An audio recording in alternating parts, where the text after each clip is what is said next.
So here's the chicken and the egg of this ever-growing constitutional crisis. Why am I on here not saying in this video that virtually all federal law enforcement authority is illegitimate? Because I could do so on here legally. That right is still protected under the First Amendment to our Constitution. And don't get me wrong, I'm close. Essentially because of the man at the top, this administration has, to some degree or another, abdicated their responsibility to the Constitution, due process, separation of powers, public health, public engagement, the independence of the press, and even the most basic accountability for acts of war.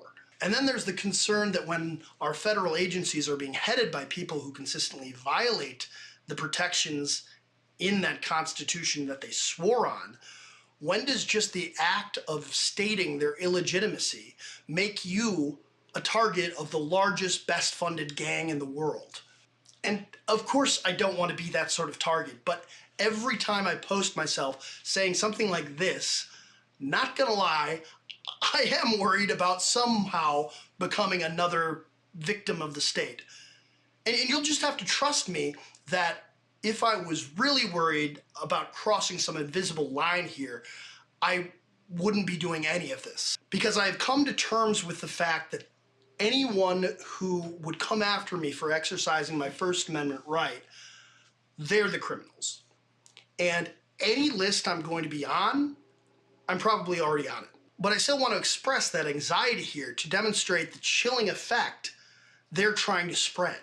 But no, the reason I'm not wholesale dismissing the legitimacy of the federal government in this video right now is because impressively, despite every protestation, they have so far been compelled to follow some laws that they don't want to follow. Chiefly among them being the Epstein Files Transparency Act, which the DOJ will say no court can compel them to comply with right before they comply with it. This is a good law that we should use as a template for future breaches of public trust. Judges are also recognizing immigrants' habeas corpus petitions and successfully enforcing a slew of rulings that limit ICE.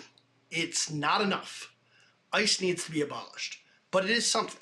Accountability and legitimacy are inextricably linked in governance. Without one, you do not have the other.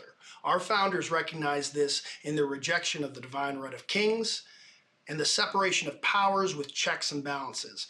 If there's a core principle to the genius of America, this is one we ought to protect. And it's hard to say that that's happening enough, but it is, as of now, happening.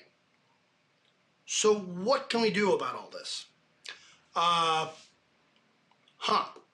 Okay, so especially when there are no prosecutions, and there should be, there is the potential for immense political value in highlighting this cover-up.